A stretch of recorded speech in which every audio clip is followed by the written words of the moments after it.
Nous commençons une nouvelle année, mois de septembre. Je me souviens d'une sœur qui m'a dit, non mais moi Jérémy, quand c'était le mois de septembre, quand j'avais les enfants à la maison, je touchais pas terre. Fallait pas me parler du 1er septembre au 31 septembre. Et après le mois d'octobre, au 30 septembre, après ça allait mieux.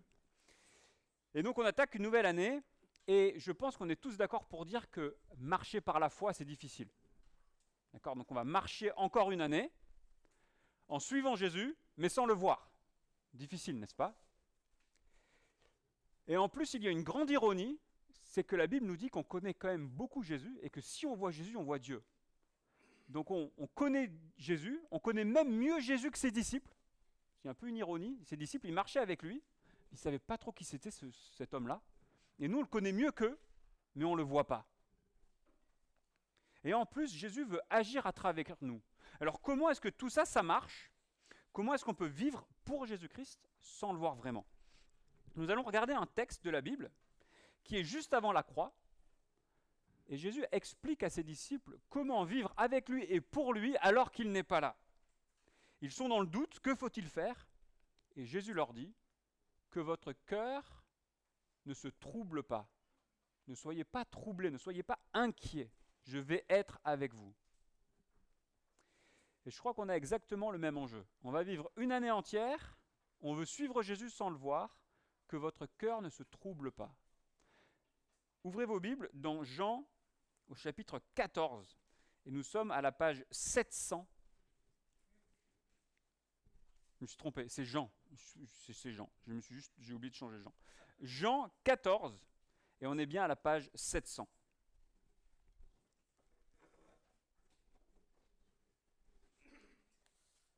Voilà, vous me dites quand vous y êtes? C'est bon? Jean, chapitre 14, à partir du verset 1, page 700. Que votre cœur ne se trouble pas. Croyez en Dieu, croyez aussi en moi. Il y a beaucoup de demeures dans la maison de mon Père. Si ce n'était pas le cas, je vous l'aurais dit. Je vais vous préparer une place. Et puisque je vais vous préparer une place, je reviendrai et je vous prendrai avec moi afin que, là où je suis, vous y soyez aussi. Vous savez où je vais et vous en savez le chemin. Thomas lui dit, « Seigneur, nous ne savons pas où tu vas. Comment pouvons-nous en savoir le chemin ?» Jésus lui dit, « C'est moi qui suis le chemin, la vérité et la vie. On ne vient au Père qu'en passant par moi. Si vous me connaissiez, vous connaîtriez aussi mon Père. Et dès maintenant, vous le connaissez et vous l'avez vu. » Philippe lui dit, « Seigneur, montre-nous le Père et ça nous suffit. » Jésus lui dit, « Il y a si longtemps que je suis avec vous et tu ne me connais pas, Philippe. Celui qui m'a vu a vu le Père. Comment peux-tu dire, montre-nous le Père? Ne crois-tu pas que je suis dans le Père et que le Père est en moi? Les paroles que je vous dis, je ne les dis pas de moi-même. C'est le Père qui vit en moi, qui fait lui-même ses œuvres. Croyez-moi, je suis dans le Père et le Père est en moi. Sinon, croyez-moi au moins à cause de ses œuvres. En vérité, je vous le dis, celui qui croit en moi fera aussi les œuvres que je fais, et il en fera même de plus grandes, parce que je vais vers mon Père. Tout ce que vous demanderez en mon nom, je le ferai, afin que la gloire du Père soit révélée dans le Fils. Si vous me demandez quelque chose en mon nom, je le ferai. Amen. Alors on commence avec que votre cœur ne se trouble pas. Juste avant ce texte, Jésus a cassé l'ambiance, on peut le dire. Il a dit à ses disciples, je m'en vais, je vais mourir. Pierre dit, je vais te suivre, c'est un de ses disciples, je ne t'abandonnerai jamais. Jésus dit, non mais laisse tomber, tu vas m'abandonner, tu vas me renier. Donc l'ambiance est extrêmement lourde. Et Jésus dit que votre cœur ne se trouble pas. Il donne plein d'explications, on va voir quelques éléments de tout ça, mais il donne quelques impératifs.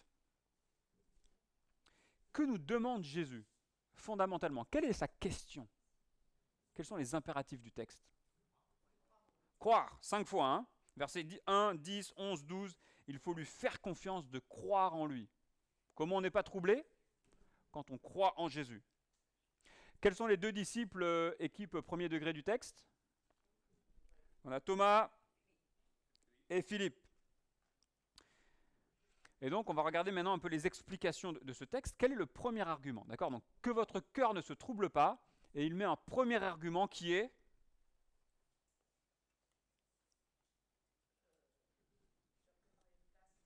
je vous prépare une place dans la maison du Père. Est-ce que Jésus avait déjà donné cet encouragement à un autre moment? Oui, vous vous souvenez? Alors oui, tout à fait, c'est vrai, Lazare et le riche, ça pointe. Mais il y a un autre moment où les disciples, alors là, ils sont complètement euphoriques et Jésus dit non, mais il ne faut pas se réjouir que vous dominez sur les démons. Il faut se réjouir que vos noms sont inscrits au ciel.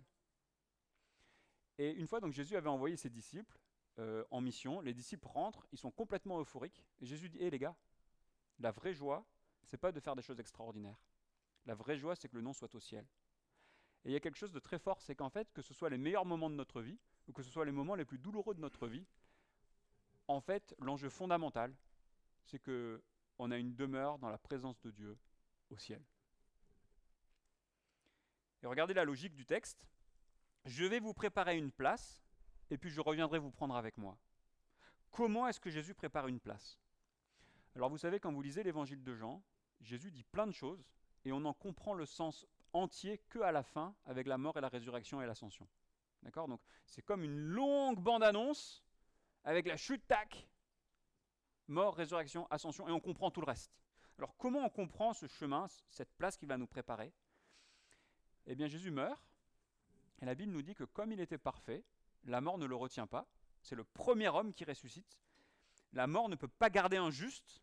Le problème de la mort, c'est pas la maladie, c'est pas nos cellules qui vont mal, c'est pas Larry Ellison, le président fondateur de Oracle, qui veut nous transhumaniser pour vivre pour toujours biologiquement. C'est pas ça le problème fondamental. Le problème fondamental, c'est qu'on est injuste et que Dieu nous condamne à la mort. Et il y a un homme qui n'a pas été condamné pour toujours, c'est Jésus. Il est ressuscité et il vit pour toujours. Il remonte au ciel lors de l'ascension. Et vous avez pour la première fois un homme qui peut voir Dieu et vivre. C'est Jésus. C'est le premier qui arrive. C'est le premier qui le peut. Et il va nous préparer une place. C'est le premier qui peut faire ça. Et il viendra nous prendre avec lui. Et là, on a une sécurité qui est absolument indispensable à nos vies. On a une sécurité là, dans notre demeure au ciel, qui est essentielle à nos vies. On vit dans un monde qui nous promet le chaos. Vous vous souvenez, les Inconnus avaient fait une chanson sur la taxe foncière, la taxe immobilière, la taxe. Vous vous souvenez de cette vieille chanson rigolote? Mais on pourrait refaire une nouvelle chanson, on pourrait l'appeler la crise. Tu as la crise écologique, la crise économique, la crise de la retraite, la crise de la dette. Tu vois, il y a la crise tout le temps qui vient. Tu vois. Et vous qui êtes jeune, donc si vous êtes au collège ou lycée ou jeune adulte, eh bien en fait, on vous éduque dans une schizophrénie totale, où d'un côté on vous dit c'est la crise, et en même temps vos parents ils vous disent ah, faut bien travailler à l'école, au collège et au lycée parce qu'il faut que tu aies une situation stable. Mais je ne sais pas si vous voyez, c'est complètement opposé. C'est la crise tout le temps, mais toi tu dois être stable. Comment ça marche? En fait ça ne marche pas. Et en fait on vous met dans une posture qui est très difficile à vivre. Parce qu'on vous dit demain le chaos, mais vas-y vis là-dedans. Projette-toi, mais demain c'est le chaos. Super, hein, c'est super séduisant. Hein. Mais nous, par la foi en Jésus, on a une sécurité suprême. Et la sécurité suprême, elle est où? Elle est dans la demeure dans la maison de mon Père. Et ça, on ne peut pas nous le prendre. Et nous tous, alors peut-être on a un peu plus de bagages dans la vie, mais nous qui sommes croyants, on va vivre encore une année par la foi, et fondamentalement, on a le même besoin que les jeunes, c'est que notre sécurité ultime, elle est où? Elle n'est pas ici-bas, elle est dans la demeure de Dieu. C'est une encre indispensable. Un pasteur américain, que j'apprécie beaucoup, a eu 2 cancers. Il a guéri du premier, mais il est décédé du second à 72 ans. Et il a dit qu'il a eu vraiment un tournant quand le médecin lui a dit « Vous n'allez pas guérir ». Et là, il lui a il a réalisé, vous savez, il y a un verset dans la Bible qui dit « Apprends-nous à bien compter nos jours ». En fait, on vit tous comme si on vivrait pour toujours. Mais là, ce jour-là, il s'est dit « Ah oui, alors ça, je ne peux plus le vivre. Maintenant, il me reste 2-3 ans. Chaque jour compte. » Et là, il a réalisé qu'on demande aux choses terrestres plus que ce que les choses terrestres peuvent nous donner. Je cite. Plus nous faisons du paradis un véritable paradis, plus ce monde devient quelque chose que nous apprécions pour ce qu'il est, au lieu d'essayer de lui faire donner plus qu'il ne peut réellement nous offrir. Qu'est-ce que ça veut dire ? Quand on vit comme si notre vie vivait pour toujours, qu'on ne pense pas aux questions de la mort, qu'on pense à rien, qu'on vit juste notre vie ici-bas, en fait, on prend les choses de la vie et on veut qu'elles nous remplissent et qu'elles nous donnent de la joie. Et lui, un jour, le médecin lui a dit ça, c'est fini. Il te reste 2-3 ans, c'est terminé. Et là, il s'est dit, en fait, je dois vivre les choses de la terre pour ce qu'elles sont. Aussi étrange que ça puisse paraître, donc je continue la citation, nous n'avons jamais été aussi heureux. Et donc il disait, on avait 2 émotions dans la vie, une émotion bien sûr de tristesse, parfois on pleurait avec ma femme, on savait que c'était bientôt la fin, mais en même temps on était heureux. Nous n'avons jamais autant apprécié nos journées, nous n'avons jamais autant apprécié les câlins, nous n'avons jamais autant apprécié la nourriture, nous n'avons jamais autant apprécié les promenades. Pourquoi ? Qu'est-ce qui nous arrive ? La réponse est que nous avons détourné notre cœur de ces choses. Et quand on n'exige pas plus des choses, eh bien finalement on peut enfin les apprécier. Exemple. Au collège, les copines, c'est important. De 0 à 100, on est proche du 100. Super important. Les copains et les copines, entre 12 et 20 ans, leur regard est tellement important. Tellement important. Leurs compliments ou leurs critiques peuvent tellement nous toucher, n'est-ce pas ? Quand tu as Miss France du collège qui peut nous envoie une critique, mais en fait, est-ce qu'on ne donne pas trop d'importance aux copines ?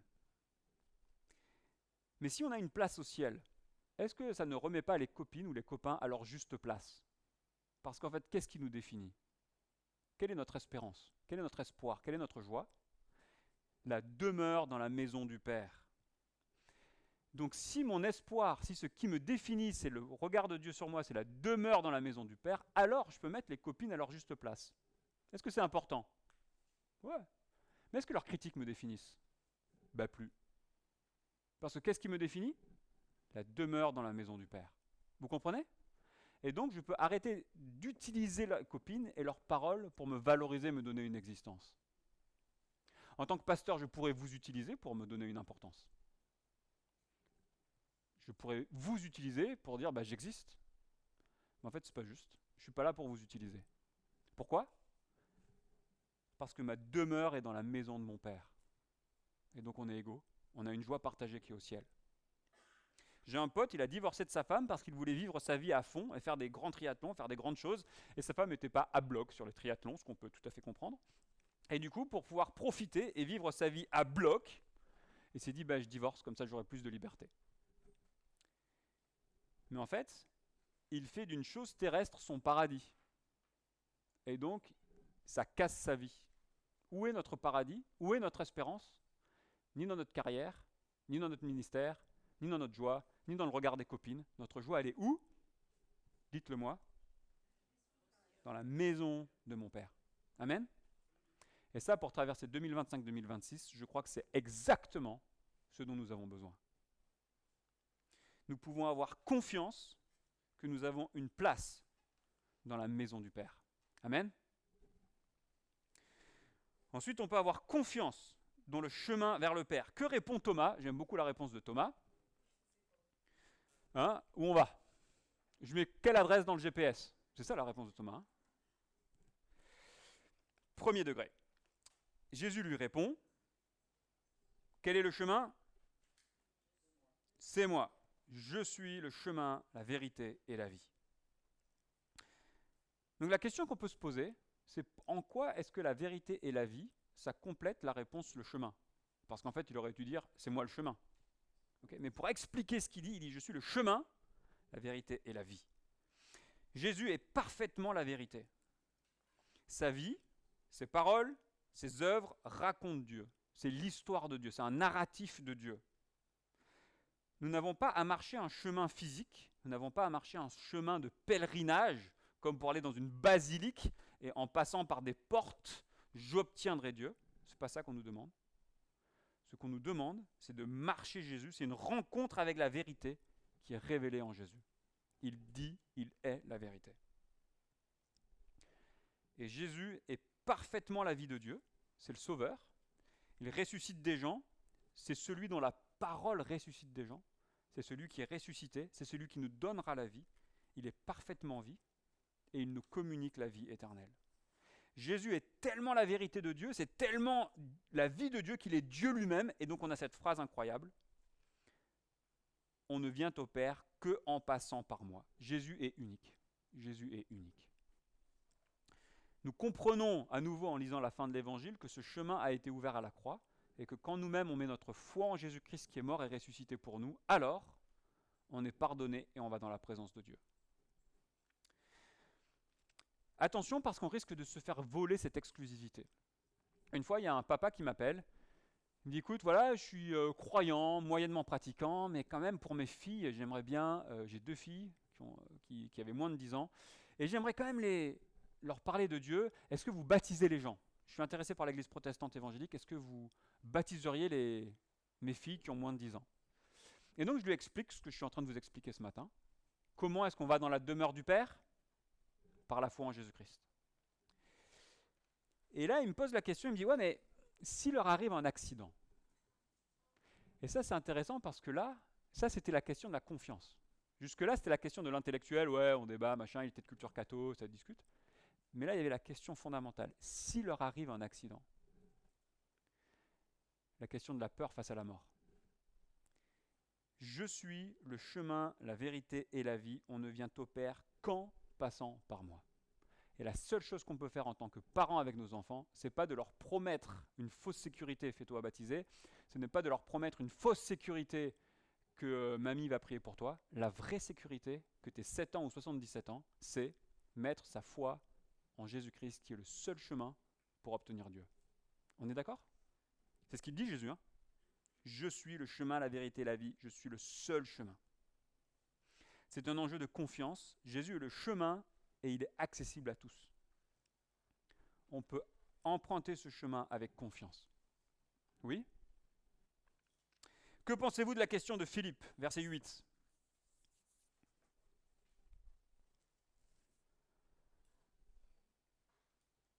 Quelle est sa question ? Montre-nous le Père, cela nous suffit. Qu'est-ce que vous en pensez ? Est-ce que ce n'est pas la question ultime ? Est-ce que ce n'est pas un peu la demande ultime ? Non ? Qu'est-ce que vous en pensez ? On peut débattre. On est d'accord, pas d'accord, on lit la Bible, parfois on doute. Imaginez, vous voyez Dieu de vos propres yeux. Est-ce que ça ne répondrait pas à toutes vos questions ? Là, la question, elle serait tranchée. Paf ! Je lisais là récemment dans Exode, vous avez dans l'Exode, Dieu qui se révèle au peuple d'Israël, il est sur le mont Sinaï, il donne les 10 commandements, vous avez les flammes, le feu, les éclairs, le peuple a peur, vous avez 70 anciens qui montent avec Moïse, 70 responsables du peuple, qui montent avec Moïse et qui voient Dieu et qui mangent devant Dieu. Qui signe pour y aller ? Moi je veux. Ils sont même en train de construire, j'ai vu là, il y a eu un article, ils sont en train de construire un téléphérique au mont Sinaï, les gens ils sont pas contents, ils disent ils cassent tout. Pourquoi les gens ils vont au mont Sinaï ? Parce qu'ils veulent avoir un bout de Dieu. On a envie de le voir Dieu.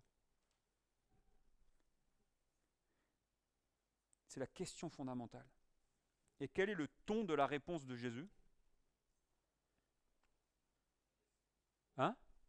Il est agacé, il est exaspéré. Ça fait si longtemps, et vous ne me connaissez pas.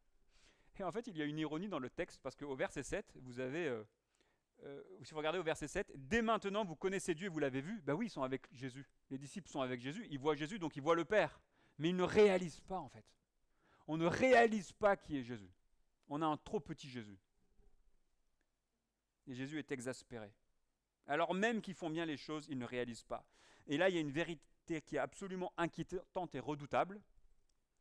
La durée de notre marche avec Jésus ne garantit pas la qualité de ma connaissance de Jésus. C'est ce que le texte nous dit, n'est-ce pas ? Il y a si longtemps que tu es avec moi, tu ne me connais pas. Même les disciples sont aveugles et ils ne connaissent pas. C'est l'Esprit qui leur révélera à la Pentecôte pleinement qui est Jésus, et alors ils prêcheront la vérité de Jésus. Celui qui m'a vu a vu le Père. Et si on veut voir Dieu, le débat Dieu existe ou il n'existe pas? Si on veut voir Dieu, la Bible nous dit regarde Jésus. Regarde Jésus. Celui qui m'a vu a vu le Père. Et on a une définition de la Trinité. Regardez, on est obligé de s'arrêter là. C'est magnifique, c'est vraiment l'essence de la vérité chrétienne. Si vous regardez verset 10, je suis dans le Père et le Père est en moi. Les paroles que je vous dis, je ne les dis pas de moi-même. C'est le Père qui vit en moi qui fait lui-même ses œuvres. Croyez-moi, je suis dans le Père et le Père est en moi. C'est la spécificité de la Trinité. Le mot Trinité n'existe pas dans la Bible, mais il a été inventé. Alors parfois on dit Trinité, parfois on dit tri-un, tri-unité, tri-une. Pourquoi? Parce que le Père est dans Jésus et Jésus est dans le Père. Ce que Jésus fait et ce que Jésus dit, c'est le Père qui le fait et à travers lui. Donc là, on a une description d'une unité totale. Vous avez un seul Dieu, une seule essence divine, on dit, un seul Dieu qui est en trois personnes qui sont différentes. On peut même dire que Jésus est second dans la Trinité parce qu'on voit que Dieu le Père est un Dieu souverain et c'est lui qui dirige, c'est lui qui donne les ordres, c'est lui qui donne les œuvres à faire et que Jésus les réalise. Mais ils sont les deux parfaitement Dieu. Ils partagent l'essence divine. Et donc, quand on voit Jésus dans l'Évangile, on voit Dieu. Quand Jésus va à la croix, ce n'est pas Dieu qui envoie un subalterne à la croix. Ah, vas-y, va mourir pour les autres. C'est Dieu lui-même qui va à la croix en Jésus-Christ pour mourir pour nous et pour nous sauver. Dieu lui-même se glorifie en étant présent à la croix dans la personne du Fils. Et là, on a une difficulté parce qu'en fait, ce qu'on veut, c'est une vision. Quand on dit je veux voir Dieu, qu'est-ce qu'on veut? On veut une vision. On veut un truc extatique. On veut que les cieux s'ouvrent et qu'on voit un truc. Ou on veut, je sais pas, un délire mystique. Et Dieu ne nous le donne pas. Quand Moïse a voulu voir Dieu, Dieu lui a montré un bout de son dos. On ne peut pas voir Dieu et vivre. Dieu ne nous donnera pas ça. Mais il nous permet bien mieux, parce que quand on lit les évangiles, on voit Dieu qui est avec nous en France. Enfin, en Israël à l'époque. Mais on voit Dieu dans notre humanité qui nous raconte comment il est dans notre humanité. Et c'est en fait encore mieux que de voir un éclair qui nous aveugle comme l'apôtre Paul, et puis on tombe du cheval, enfin on tombe de la voiture, j'en sais rien, et puis on a les yeux cramés. En fait, c'est mieux ce qu'on a. Nous lisons dans les évangiles Dieu présent sur terre qui a vécu parmi nous, dans notre poussière et dans notre vie concrète. On voit Dieu. Et dans une certaine mesure, on connaît mieux Jésus aujourd'hui que ce que les disciples connaissaient avant la croix, alors même qu'on ne le voit pas avec nos yeux. Quand nous avons soif de voir Dieu, n'allez pas écouter un prédicateur qui va vous vendre du rêve sur YouTube, n'allez pas écouter ces vendeurs de visions trompeuses. Ouvrez la Bible, plongez-vous dans les évangiles, et vous verrez Dieu en Jésus-Christ. Quand nous lisons la Bible, nous connaissons vraiment Dieu avec certitude et confiance. Et on termine avec ces 3 versets complètement stratosphériques. Qu'est-ce qu'ils nous promettent? Quelles promesses on a répétées au verset 13 et 14?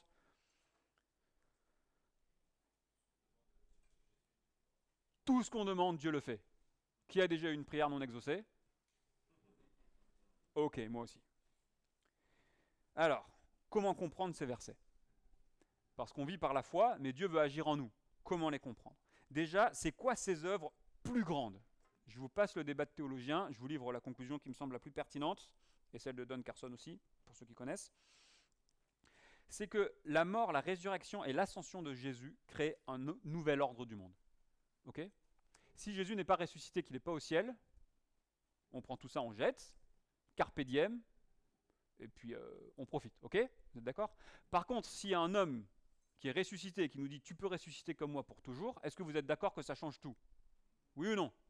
Il faut être sûr, hein, parce qu'en fait, on vit une vie différente. Okay, ça change tout. Si c'est vrai, alors ce qui compte vraiment, c'est notre place au ciel, la demeure du ciel. Oui ou non? D'accord? Tout le reste, la crise de la retraite, la crise de machin, la crise de ci, la crise de la guerre, la dette, notre retraite, nos vacances, nos loisirs, ça devient absolument secondaire en fait.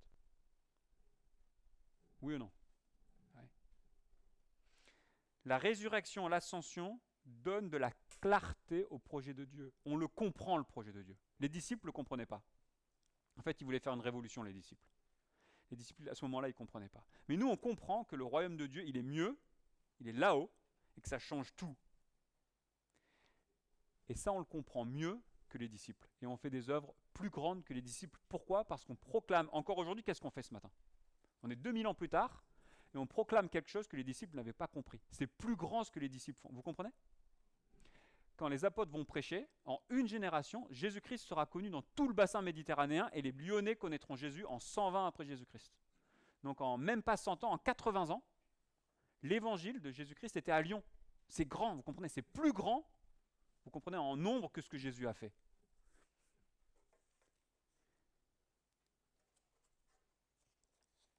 Donc on fait des œuvres plus grandes. Et si c'est notre objectif de vie numéro 1 que le nom de Jésus soit annoncé et connu, alors Jésus va répondre à nos prières. Il va le faire.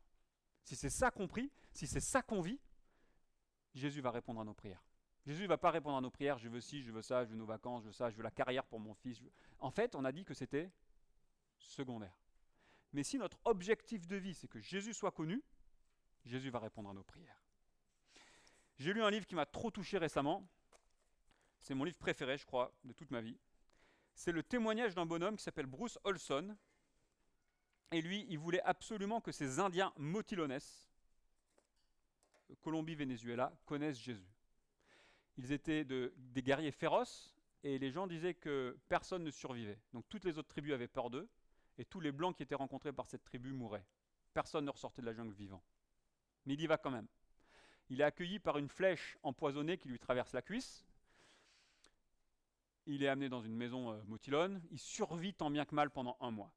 Pendant ce mois d'agonie, au bord de la septicémie, il y a un Indien qui est un peu plus avenant que les autres et qui lui donne à manger.